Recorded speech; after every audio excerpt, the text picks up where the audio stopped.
Ooh, good afternoon, Tracy. How are you doing? Hey, good afternoon, Wulwyn. I'm doing great. How are you? Happy, second week of March? Second week of March. I tell Yeah. you, it's the 13th of March. Here we are, EP4, season 5. Moving right along. Well, so Moving. let's dive in because that's what we do best. And you were sharing something with you were sharing because we have so much to talk about and it goes so fast. So you were sharing something with me before we got on live. Do you want to just repeat that? Oh, you are. Oh my goodness, Tracy, you are. I like you. We're going straight like a flint. You're not looking to the left. You're not looking to the right. Yeah, no, I was saying I was so excited. I was so excited to come on. So is this a second time you've heard EP5? So I'm not EP5, season 5. Not saying I haven't been excited for the past 4 seasons to come on, or past 5 seasons and 2 EPs or 3 EPs. I am just, my mindset has shifted as it comes to this program. And why has it shifted? I've, been doing a laundry, cleaning up my house self, that is, and I've seen that I've understood that everything that comes out of me, we call it in the past your brand, which is good. On another side, it's everything that comes out of me is ministry, because I have Christ dwelling in me, and if he dwells in me, I'm not going to put him on a shelf on Monday to Saturday, and then come on Sunday and put him on and say, oh, whoa.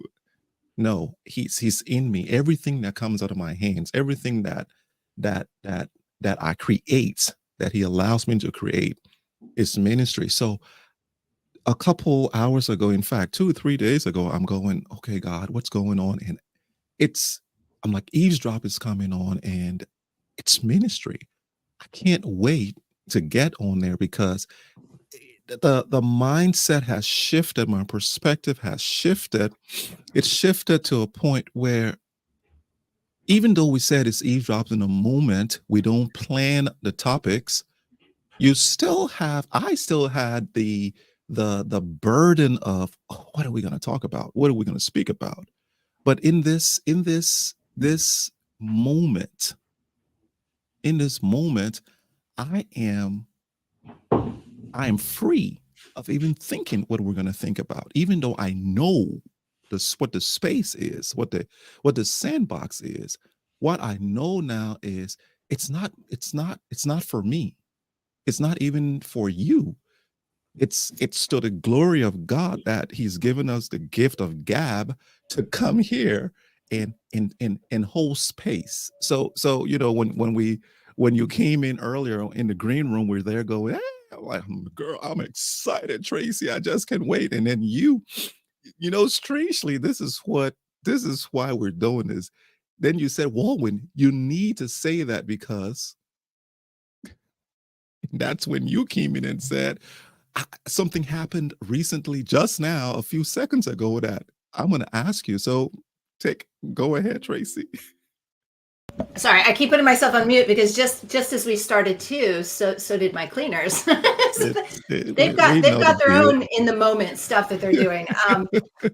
But and I love this the synchronicity, the things that I've been experiencing recently when it comes to somebody says something, I'm like, oh my gosh, I was just thinking about that, or I was just about to say that, or that just something very similar just happened to me in the same way.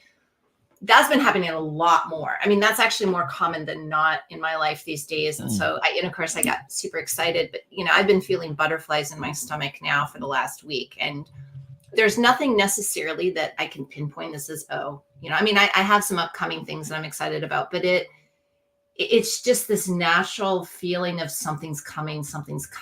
And I believe that and I didn't make the connection until you just said it, is when you said you feel free.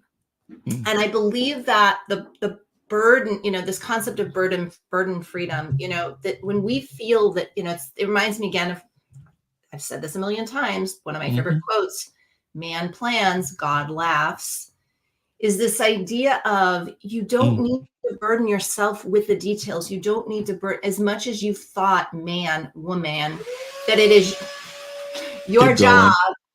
That it is your job to come up with all the details of life and to fill in the gaps and to make it work, right? To make life work. It's not your job.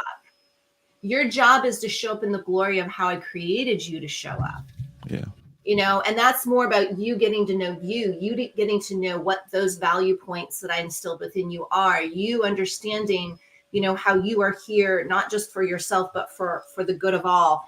At least that's the potential that's instilled in all of us, that when we say yes to that, we are made free.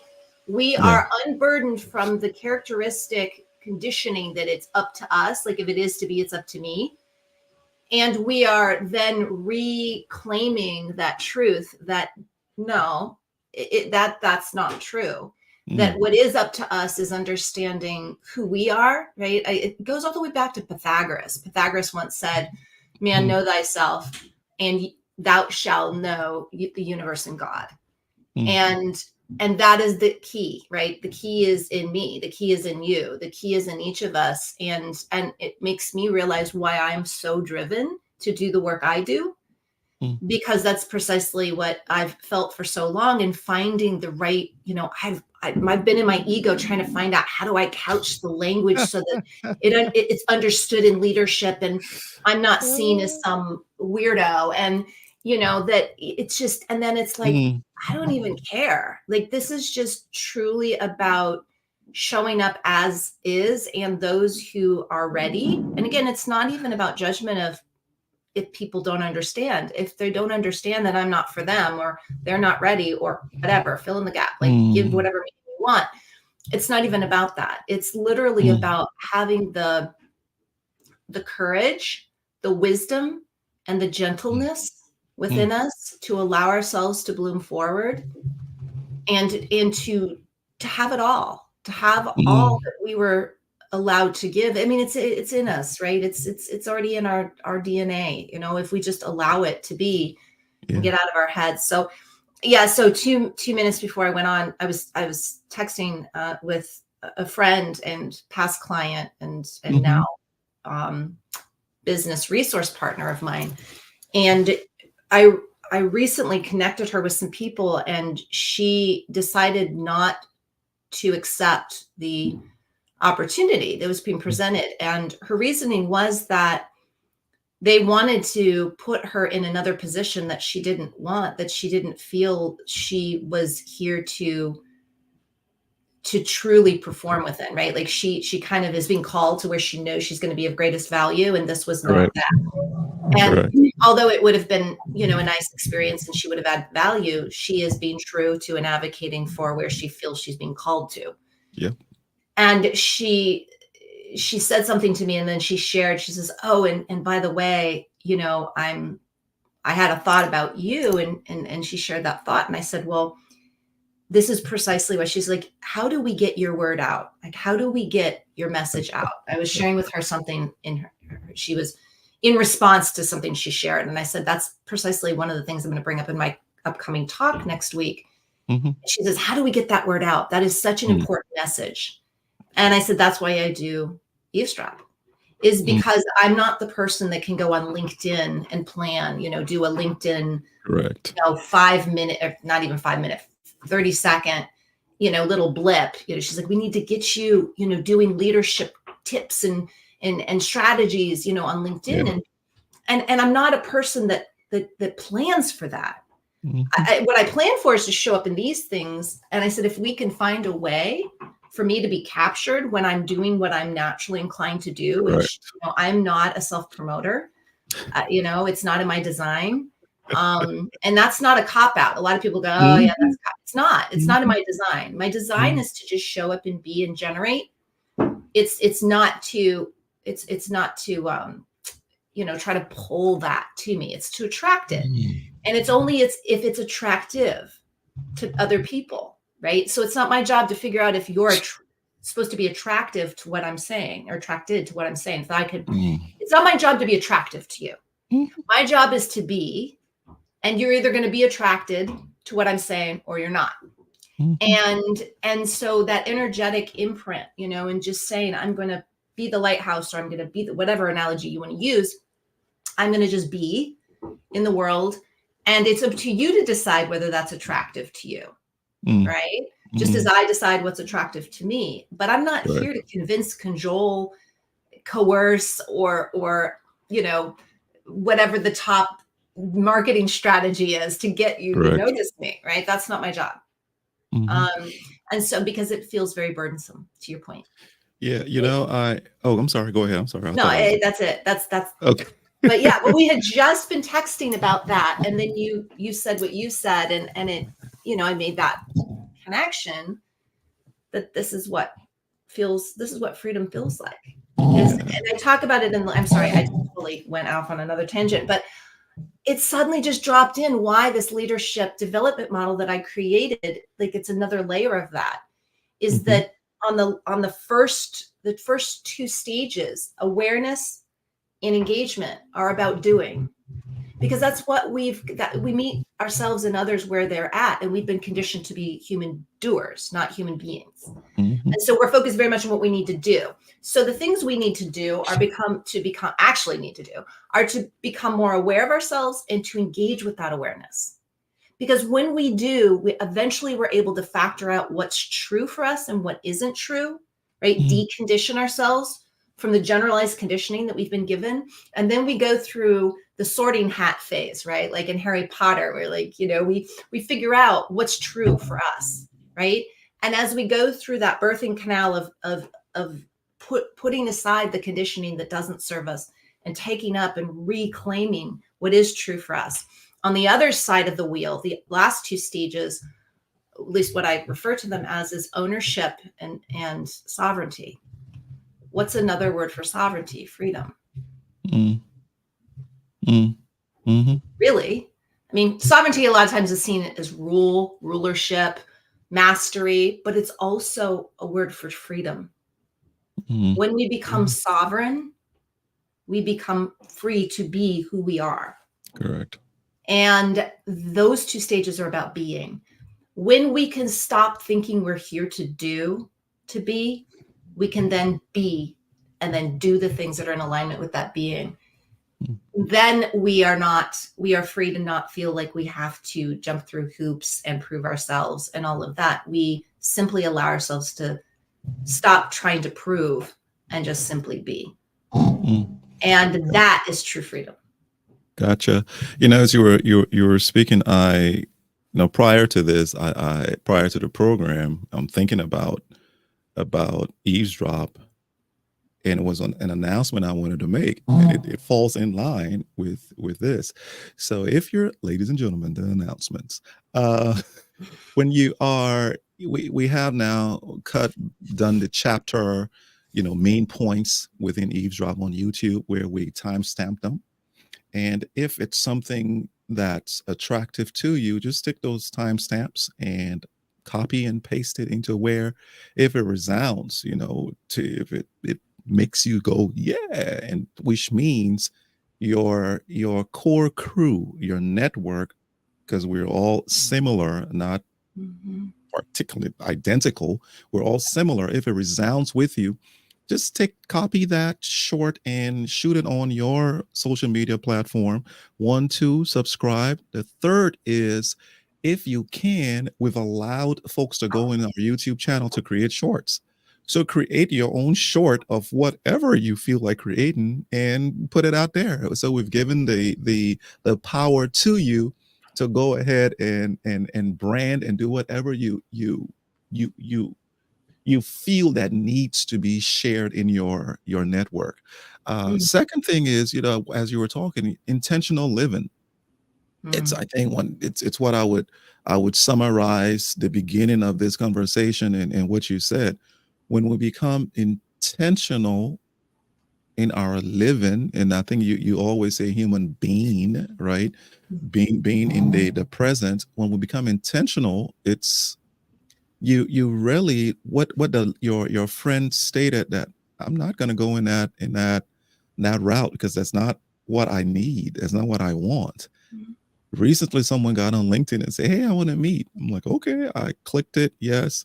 The very next thing was, "Hi, are you looking for capital to do?" I'm like, oh, so I'm going to look in my LinkedIn and see get every single person that's trying to sell me something, and that's not a connection, because I don't operate my I don't run the business based on, as soon as I meet you, let's do it. No, I'm a relationship first, and even though others are, it's okay, but that's not me. The I think there a third, this is a new topic that I'm bringing in here. So last week, something happened, and then that's when you say, "What?" What happened, Wulwyn?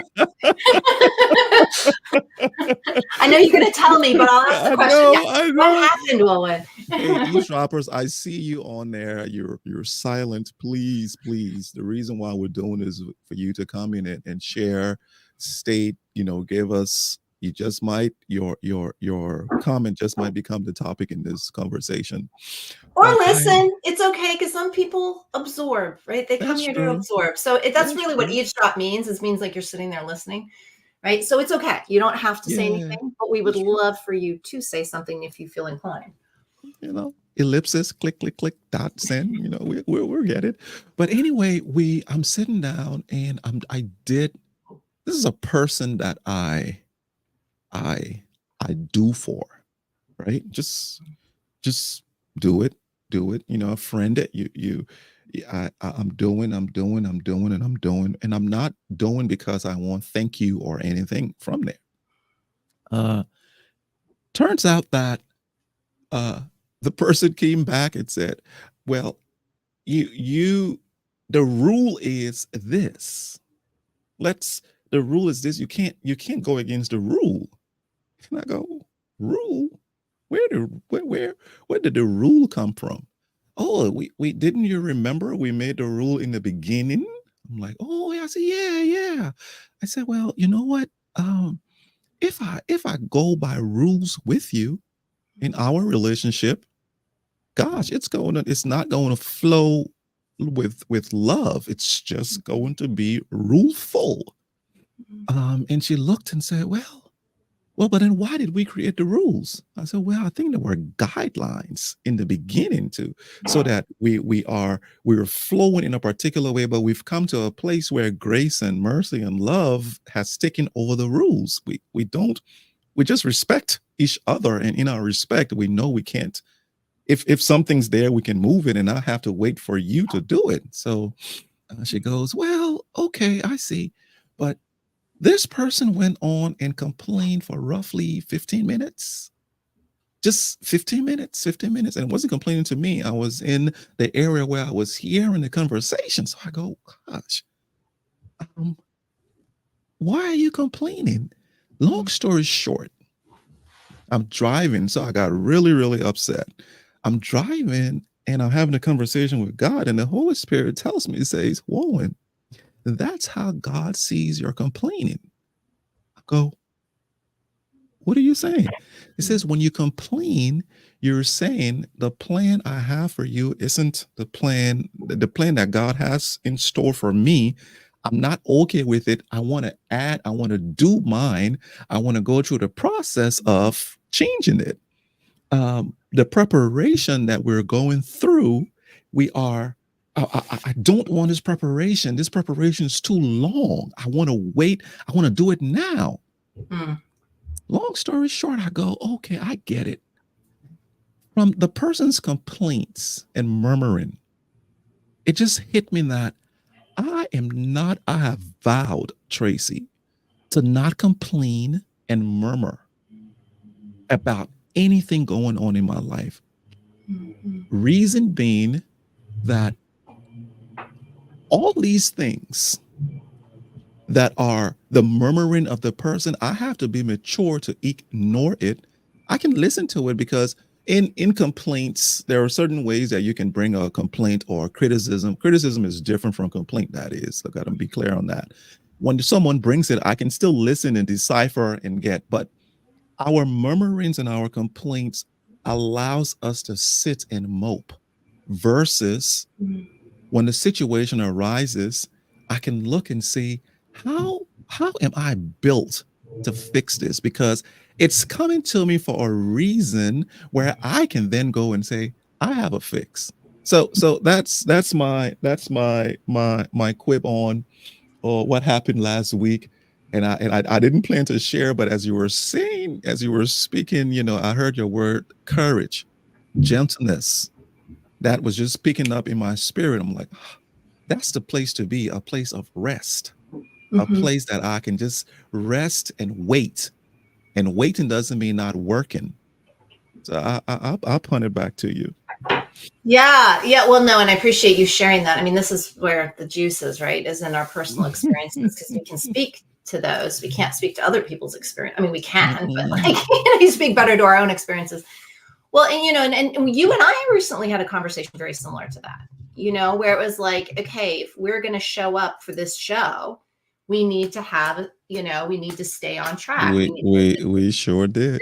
This was me saying this, and people come to expect, and they're not going to show up if 1 minute we're there and 1 minute we're not there, and then your part of the conversation was, where's the flow? And because things come up, and if we don't honor, especially with the two of us losing parents, if we don't honor that that's where we need to be at that time, and even though we planned to be on the show, that's not, how it's working out. What I'm hearing is, how can we make room for both? Because that's the time I think we're really in, is it's not one or the other. Because I do believe that there are some people who, they're here as puzzle pieces to help with, lanes, right? To help create order and organization. But can we do that in a fluid way? Like, let's look at nature. Nature has an orderly way of doing things, but it's also flow, right? So can we bring order to flow and flow to order? Can we have, is it, I don't think that flow is an absence of order. And I don't think order is an absence of flow.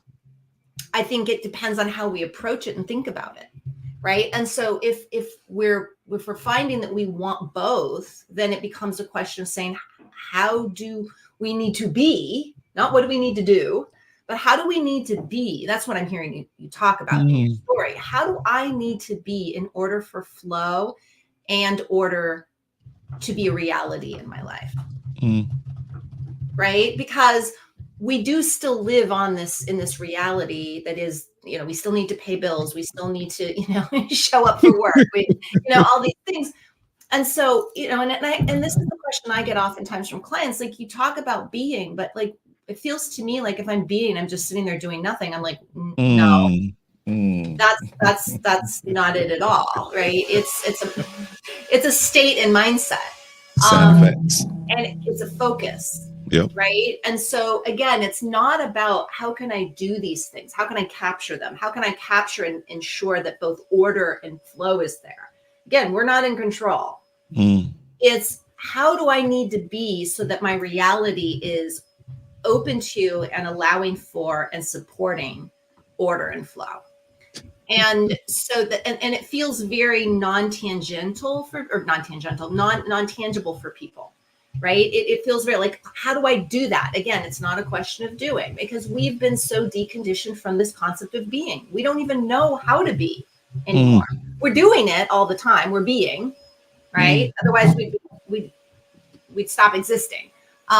So we are being, but we don't know what that is, right? We don't have an intentional design of what this thing that we're doing by being is all about. And really what I tell people is it's not, whereas doing is more of a feeling like, again, the push.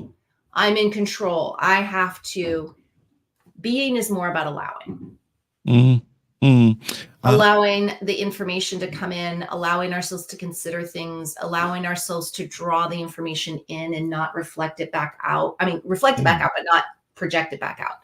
Wow. And that what we see in other people that we're struggling with is only a mirror reflection of what we have going on inside, right? So we can make it about them, but it's also about us. And our issue with it is definitely about us. And we can work with that premise. That's us being.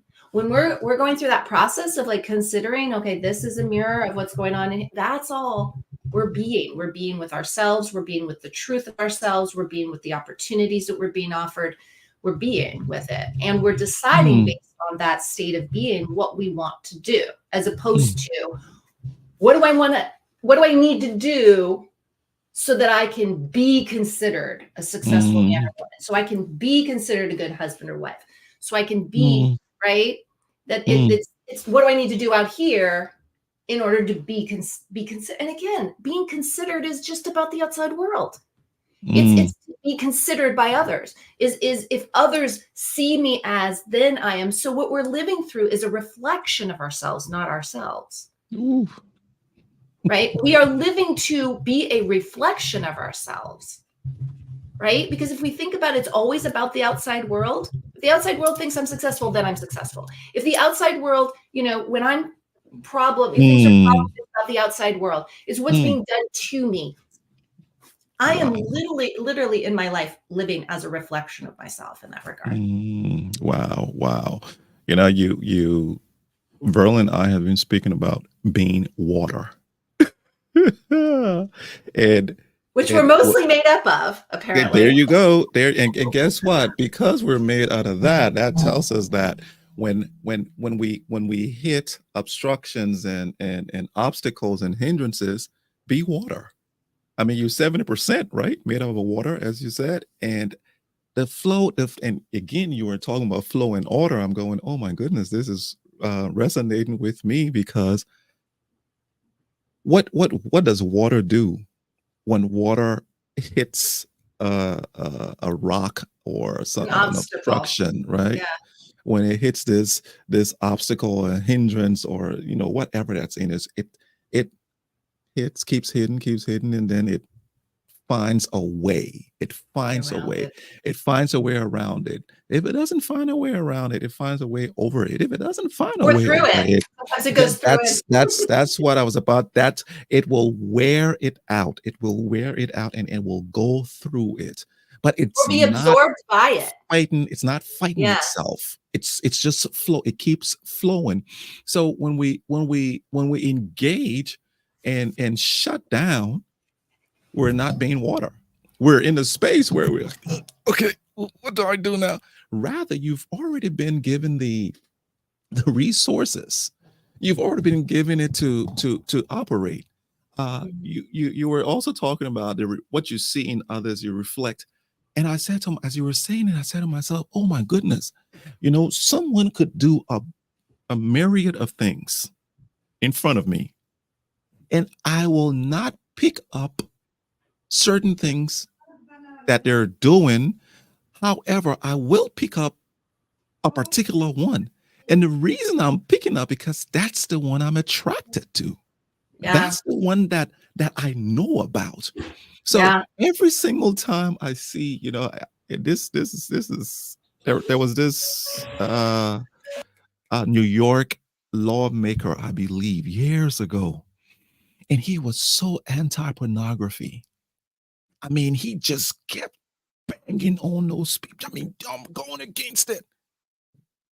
And a couple years later, they caught him in this pornography scam, this thing that was so prevalent. And I went, oh my goodness. And I always keep that in my mind. And when you said this, I said, it's as we're engaging someone who who does a good or a bad or not it's just anything that they do, we go, and then we go, that thing you're doing, we're pointing at ourselves in this process of saying, I don't like that thing. I'm working on that thing also. So I'm very careful when I'm speaking. When someone hits me, someone comes at me, I go, I don't even verbalize that. That's a problem. Like if I'm looking at you, Traci, and you're working the crowd.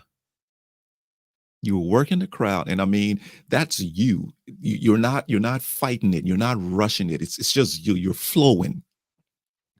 And I'm the person observing, and I'm looking. God, look at Traci. How Traci? Instead of me coming to Traci and asking Traci, how do you do this? Can you teach me, Traci? Traci, your leadership, your brain, the way it works. How? Can you show me how to do it? Rather than sitting on the sidelines going, who does Traci think she is? Because I'm attracted to that thing in Traci, but I don't know how to engage. You're on mute, Traci. I don't know how to engage with Traci in order for me to get this thing that's this grace that is upon Traci to come upon me. But instead, I badmouth it and go, huh. And trust me, when we badmouth that which we are attracted to, it's gonna run away from us. You will not magnetize, you will not bring it to you. It's gonna run away from you. Yeah. Well, I'll tell you what, I think that's awesome because I just, I've seen this so many times in myself. And this is the both positive and negative, right? So when I see something in someone that I really like, like you were saying, just now, it's because it also exists in myself, right? And I'm being given the opportunity to pull it forward. It's like I can recognize, oh, I really like that. And if you really resonate with it, it's because it's also within you. Now, the same thing is true for the negative. Yep. Right? If you're like, ooh, I don't like how that person is doing things. I just had this happen actually today. Today, I was reading through a post that a good friend of mine made, on LinkedIn, and somebody who popped in to make a comment about how she could have done that for him for less money, and they're not even connected. She's a second connection to him. And that's always been the biggest thing that's annoyed me about this woman is that she's just always like, I can do that. I can do that. And I started to think about, I'm like, what is it that annoys me about this? Like, where do I think this is coming from? It is an inability to truly know your own value. When you have to prove yourself constantly, it's like, if others acknowledge my value, then I feel valuable, right? That's what it is. And I realized, I'm like, the reason it gets under my skin is because that's something I've struggled with in my life. Right, is feeling like if I can prove to someone that I'm valuable, then I can feel loved.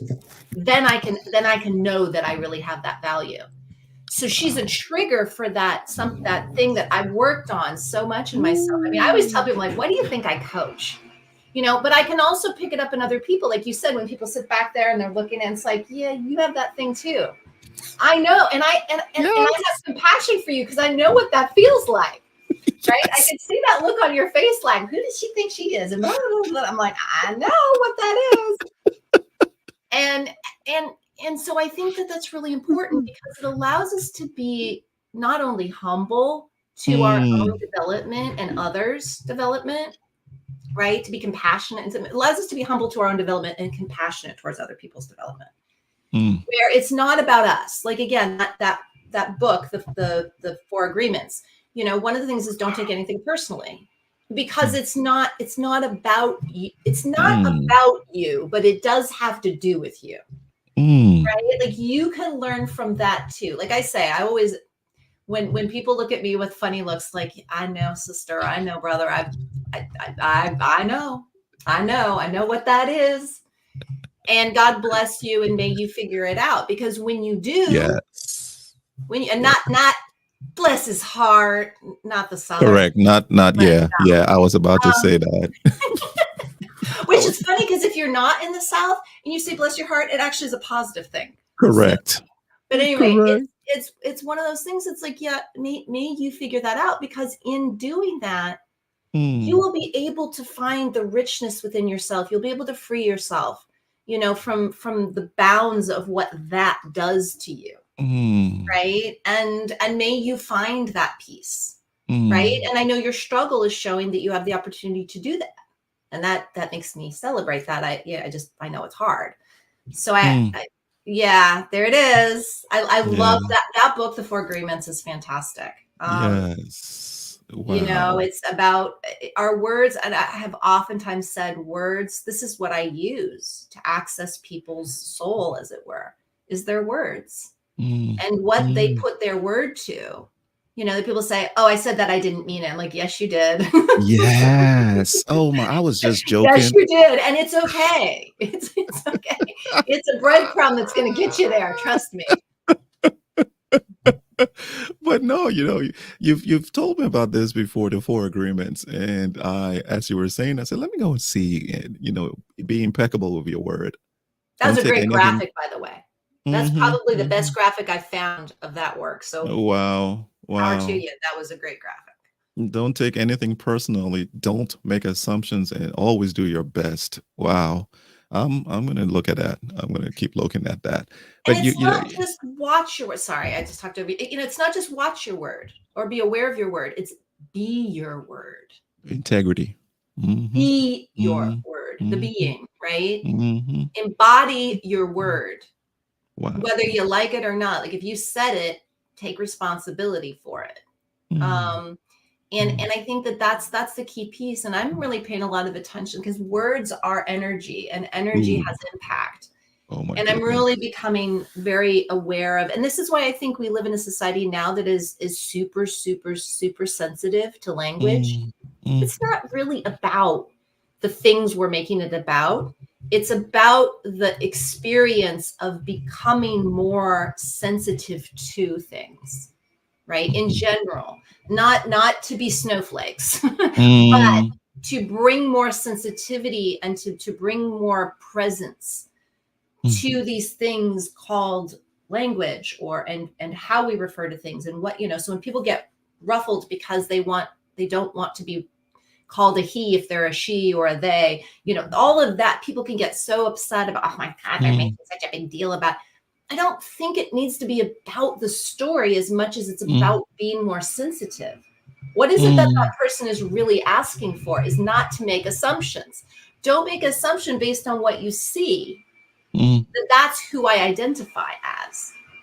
And I think that's the further piece. That it's not the sensitivity per se. It's that by being more sensitive, we're not making assumptions, and we're asking more questions. We're being more curious, right? We're not just labeling black and white and this and that. And because it's the way it's always been, it's always supposed to be that way, right? That's putting too many rules on things that are fluid. And I think that this battle of, like what people call the overly sensitive, and those who are just like, this is just the way it is. There's that gray in the middle where we need to start looking. But this is what challenge brings, is an opportunity to look and say, let's not make it about the storyline. Let's make it about why we're even battling to begin with. What is it within each of us that we're trying to draw forward as a consideration? Because again, it's not this or that. It's something usually in the middle. It's that third option. Like, if we have this and that, peanut butter and chocolate makes a whole different thing called a Reese's peanut butter cup. You know what I mean? and they're fantastic. Like I Yeah. Yeah. prefer that to just peanut butter or just chocolate. And some people don't, and that's okay Yeah. too. But Yeah. what we're doing is we're trying to design a reality based on the fact that we know that not everything is for everyone. And some people are not going to subscribe to this or that.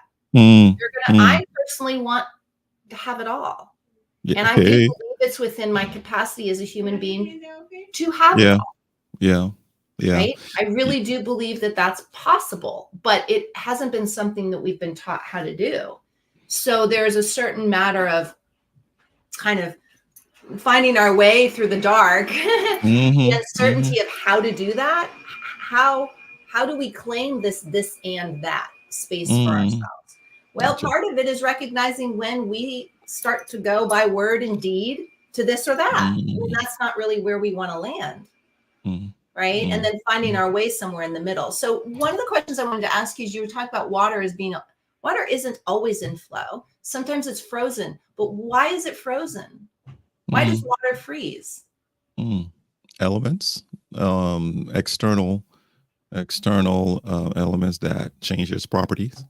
Yeah. So when water, and that happens to us too. There are those moments when we freeze. Right. And we can't be in flow. And those are important too. I was talking to a client yesterday and she says, I have all this emotion, but I know that it doesn't make sense. And I'm like, it doesn't make sense to your head brain, but it makes perfect sense to your heart brain. So maybe it's instead of trying to disqualify it with your head brain, what if you just asked your head brain to go chomp on something else and you sat down with your heart brain and asked it what it has to tell you? So sometimes we have to freeze up. We can't always flow because there's something in the freeze that we're meant to learn. There's something, so it's always relevant, but it isn't always relevant to all aspects of ourselves. You know? Traci, I don't like this show. You know why? Why? This show jumps in people's personal business, and I don't like it. So, but I'm gonna like it anyway because when we're talking about being impeccable with your word, right? I thought about the Bible verse: "Life and death are in the power of the tongue; therefore choose life." You know, it's you cannot speak death over yourself, cannot speak death over your situation. Understand the situation. I'm not saying be blind, rose-colored glasses, and say, "Oh, it's so good here. I have all the food I can." No. Recognize that you don't have the food. I've got the perfect definition of optimism. I heard it the other day. Optimism isn't seeing the problem and saying, "Oh, there's no problem." Optimism is recognizing the problem and saying there's a fix for the problem, versus pessimism. I recognize the problem. Oh, woe is me, this thing cannot work. The second one is differences are good. They become bad when they become barriers. When we label them as such. And the barriers that we can't, oh my goodness, because of that difference, I cannot work with that. I cannot engage with that. And then lastly, you were talking just now, and I go, oh, water flow, and then pause, freeze, da da da da da. I'm studying, and I'm gonna try. Come on, stand up. And I don't know if you can see it. And this is the Hebrew word for rest. It's dama. I don't. Let me dress it back a bit. Yeah, there we go. And it says to be. I know you may not, to be or grow dumb, silent or still. There are certain times we just have to grow dumb, silent or still. I heard this guy, Pastor Conrad, say this on 2 Sundays ago. He said, when you're going through problems, an older gentleman told him when we were in seminary, he says, take a deep breath. Take a deep breath when you're going through problems. And then he looked at it, and then what? He says, just take a deep breath. You will shut up when you take a deep breath, which means don't open your mouth and start saying things. Be still. Can you even speak when you're taking a deep breath? No. So he says, just pause, and just what you said. Head brain's doing something. Why not let head brain go do, and then come in a place of rest? And that, when you said come in that place for your heart, that's taking a breath on there and going, letting your mind go and letting your heart, your spirit, your soul. Prior to coming on, I'm going, Father, give me spiritual intelligence. Mm-hmm. Give me spiritual intelligence, because Traci, the physical intelligence just gives me half or even 1/3 of the information. But when I I have my spiritual intelligence, I can understand the motive, the spiritual aspect of why you're saying it. But Mm-hmm. even you, let me deal with self. Why am I doing it? Give me that intelligence, because my physical sight can only see but far. Mm-hmm. But my spiritual has no limits. It can open into realms that I can understand and know the reasons why XYZ is occurring. And I was just praying for spiritual intelligence, and boom, the intelligence that came was rest. Rest and just be calm. You come on here now and you're talking, oh, well, why does water freeze? I'm like, why is she talking about why does water freeze? I'm like, okay, external. And she's like, you have to just go in a place and rest. And I'm like, thank you, God. Thank you, God. Thank you, God, that you love me so much that I can come into this ministry forum and receive from you, so that it confirms what I was asking for. And what you told me, God, was, hey, just rest. You'll see it come to pass. Mm. Isn't that beautiful? Every time, and the head, heart, gut work that I really focus a lot on, I feel intuition is our main line to God, right? Is our main line to universal forces that know all. And so intuition is another sense that we have, right? Is another intelligence, like you said, spiritual intelligence. We've got cerebral intelligence, we've got emotional intelligence, we've got instinctive intelligence, gut, into, our gut ability, right? Our gut brain. And then we have intuitive intelligence, which otherwise I believe that that's also spiritual intelligence. And so that's the piece that is always going to, but we have to be humbled to it. The other intelligences, we still, because they reside within us, there's still that ability to kind of manage them, not listen to them, that kind of thing. Well, same thing with spiritual intelligence. We don't have to listen either. But I believe that we are becoming more aware that we are spiritual beings. I mean, I'm seeing it a lot in people talking about language, a lot in the words that are used, in different arenas. The more we're seeing people, whether they're comfortable or not, speaking more about spirituality and how it affects their day-to-day living, allowing themselves to show up as conscious and Christian leaders even, or, led by their, if it's not Christianity, led by their beliefs in other areas, allowing themselves to really be the full bodied person that they are, this separation of church and state that happened, eons ago, we separated our person. Like we did that in like, I have my work life and I have my home life. I'm like, are you kidding me? Like, I realize you're in different places, but you're the same person. Speak. And it has split us as people. And we have lost ourselves because we are one. We are not only whole people, we are one. Like we have much more in common than we have, different between us. And so I think that that's the key piece, that we're coming more on board with that. And we're having to reconcile it. So in those areas that we've come to believe we're separate, where the workforce now is demanding that they get, paid time off for this and that, you're seeing the home life influencing the work life, and the work life balance. Like, what? Yeah. Like what is this? No, it's always been separate. Well, guess what? Just because we say it so doesn't make it so. And so we're being asked to reincorporate, right? Re-engage with our wholeness, and also advocate for the importance of that. First for ourselves, with ourselves, and then, between ourselves, right?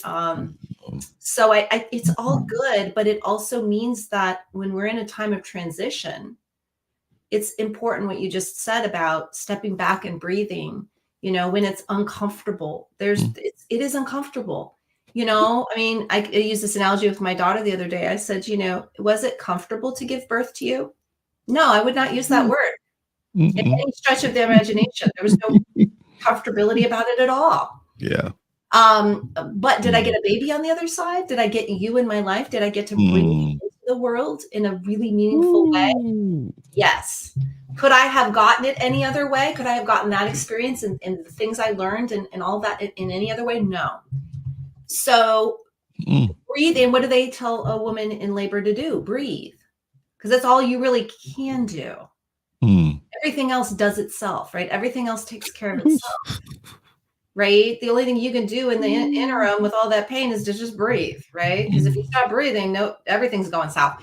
So it's just that remembrance that when things freeze up and it gets tense or hard or difficult or painful or whatever, to breathe. And as we breathe that experience through us and all that's meant to come from it, the actual physical stuff that's meant to come, the awareness and insights that are meant to come, the spiritual connectiveness that's meant to come.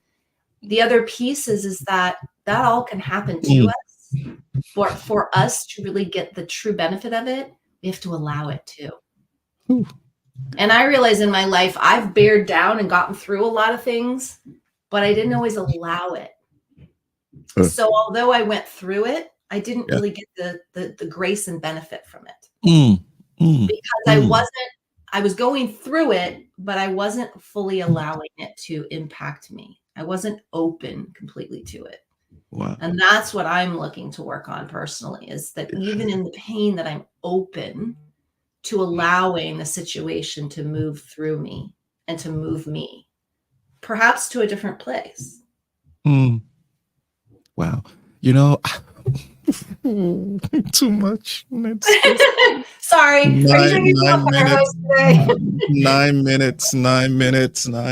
But we'll, that's what is here. You can't do all in one day. When I've been praying to see the things that are right in front of me, because everything is in front of us. It's just maxed. It's covered. We have to intentionally look and see. And you were saying, as you were birthing, to tell you just breathe, and that's the answer. We're saying, when you're going through hard times, when you're going through these things that you really can't understand, just breathe. Just breathe, because breathing brings life, and with life, solutions and hope and answers arise. In the midst, as you were talking it, taking your favorite food and going and swallowing versus and savoring every single bite and breaking it down. It's what I understood, what I heard you say in terms of, I did not let the awareness take me. I just went through it and wasn't in the moment.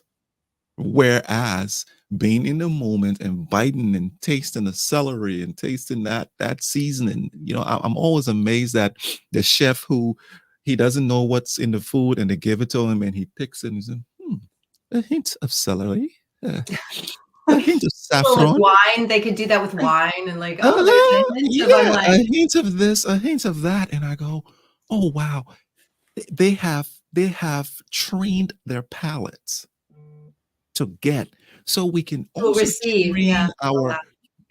train ourselves, that when we get into these situations, that we can understand and break it down to the oh my goodness, down to the atomic level of not oh, this person hates me, no, or this person loves me. You understand why they love you, or why there's an adversity, and you can pinpoint and say, I see you looking, and I understand why you're looking, but it's okay. You just answer the question without bringing in what the problem, and they'll look at you like, okay, but like I just laugh. I see you. I know. I see you, and I send you my love. Just breathe. Just breathe. Just breathe.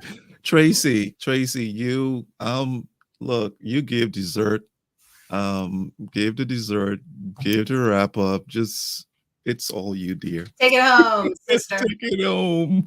Well, what Ooh. you just said, I've been finding a lot of humor into. That's kind of my go-to response these days. When I see someone going through something, I recognize that. I can even feel it in my own body sometimes. Is just is just to smile and find humor. And I think for me, it's not humor, haha, funny. It's more just, it's just like the goodness of life, right? Like when we laugh at something, we're laughing at the goodness of that in some way, right? And allowing that to kind of tickle our funny bone. The savoring part, I always think of my daughter. My daughter is what we call a very verbal eater. You can always tell when she likes something because she's like, it's so stinking cute. Like even at 16, she was just last night, she and her boyfriend just decided that 9 o'clock at night, they wanted to bake an apple pie.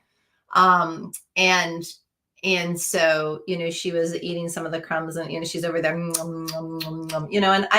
when she was a little kid, I used to, it would tickle me beyond anything, but she's allowing herself to be taken over by the spirit of the goodness of that moment, right? In that case, what is hitting her mouth is tasting good. But I think that that's the piece, is that, we allow the spirit of the goodness to meet us where we are. And we have such opportunity for that. Anytime things are in chaos and transition, it means change.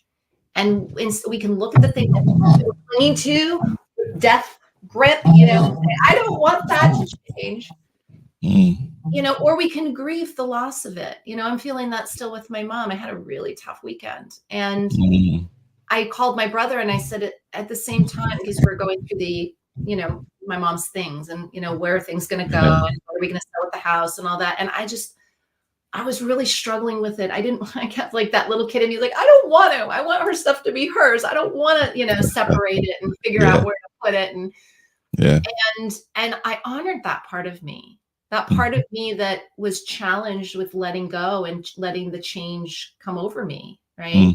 Goodness of the change. I was challenged of that because there's always goodness in every change, whether we know it or not. And at the same time, my head was like, this is good. We need to get this done. It feels orderly. It feels responsible. It feels like we're moving forward.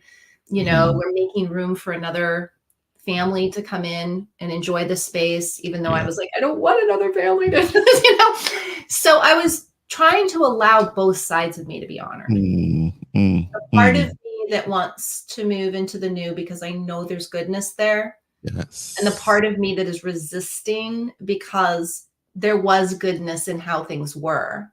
And I'm grieving that. And that's important too. I know I said I wasn't going to talk again, but I'm going to jump in here. We have this digital frame on our armoire in the bedroom. And every time I pay attention to it, my dad and my mom come up, right? The picture, he's leaning on her. And I just look at it and go, oh, gosh. And I never knew it would come to this, that I would go, I'm okay with it, but gosh, his spirit, his memories are so alive that he's not dead. I mean, he's not dead. I know he's dead, but his spirit is in me. I'm part of, he's part of me because he created me, right? Yeah, his being is alive. His body may be passed, but his being is alive. And I look at it, it's so strange, and I go, wow, that is so amazing. And I allow myself to know, go between those two places, that he's not here and he's not present bodily, but he's present here spiritually. He's present here. I know he's here because he's in me, Tracy, wrap up and say the goodbye. So we got 40 seconds. Yeah. Well, I think that's a good place to end. I think, we've said a lot about, we started with the doing and being, and we ended with the doing and being. We may not be, our bodies when they're past cannot do anymore, but our being, and that's why it's so important to be intentionally being the way we want to be, why we do have this body form and we can make an impact physically. Because that is what will stay with people once we're no longer physically here. And so for me, it's joy, right? The 3 words I'm working on and having it all are what I mentioned earlier. It's courage, wisdom, and gentleness. Hey, y'all. Thank you for eavesdropping with us on this beautiful day, March 13, 2024. EP4 is a wrap. Tracy, you take care See of y'all in yourself. 2 weeks. Thank you. You too, Wulwyn. Okay, bye-bye. See you in 2 weeks, definitely.